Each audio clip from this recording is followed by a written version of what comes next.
ಒಂದು ಸಣ್ಣ ಹಳ್ಳಿಯಲ್ಲಿ ರಾಮಯ್ಯ ಎಂಬ ಪರಿಶ್ರಮಿ ಅಪ್ಪನಿದ್ದರು. ಅವರ ಮಗನ ಹೆಸರು ಅರ್ಜುನ್. ಅರ್ಜುನ್ 5ನೇ ತರಗತಿಯಲ್ಲಿ ಓದುತ್ತಿದ್ದನು.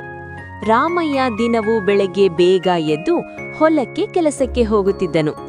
ಅವರು ಹೆಚ್ಚು ಹಣ ಗಳಿಸಲಿಲ್ಲ, ಆದರೆ ತನ್ನ ಮಗನು ಚೆನ್ನಾಗಿ ಓದಿ ದೊಡ್ಡವನಾಗಬೇಕು ಎಂಬ ಕನಸು ಹೊಂದಿದ್ದನು.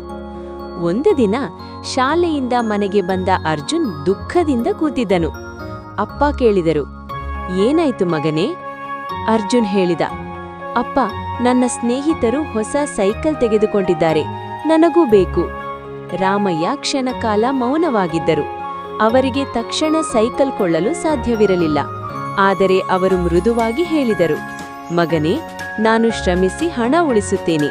ನೀನು ಚೆನ್ನಾಗಿ ಓದಿ ಒಳ್ಳೆಯ ಅಂಕಗಳನ್ನು ತಂದುಕೊಡು. ಅರ್ಜುನ್ ಅಪ್ಪನ ಕಷ್ಟವನ್ನು ಅರಿತುಕೊಂಡನು. ಆತ ಹೆಚ್ಚು ಗಮನದಿಂದ ಓದಲು ಶುರು ಮಾಡಿದನು. ಕೆಲವು ತಿಂಗಳ ನಂತರ ಅರ್ಜುನ್ ಶಾಲೆಯಲ್ಲಿ ಮೊದಲನೇ ಸ್ಥಾನ ಪಡೆದನು. ಆ ದಿನ ರಾಮಯ್ಯ ಅವನಿಗೊಂದು ಸೈಕಲ್ ಕೊಟ್ಟು ಆಶ್ಚರ್ಯಪಡಿಸಿದರು. ಅರ್ಜುನ್ ಸಂತೋಷದಿಂದ ಅಪ್ಪನನ್ನು ಅಪ್ಪಿಕೊಂಡು ಹೇಳಿದ, ಅಪ್ಪ, ನೀವು ನನ್ನ ಹೀರೋ. ರಾಮಯ್ಯನ ಕಣ್ಣುಗಳಲ್ಲಿ ಸಂತೋಷದ ಕಣ್ಣೀರು ತುಂಬಿತು. ಕಥೆಯ ಸಾರಾಂಶ: ಅಪ್ಪನ ಪ್ರೀತಿ ಮತ್ತು ತ್ಯಾಗ ಯಾವತ್ತೂ ಅಮೂಲ್ಯ.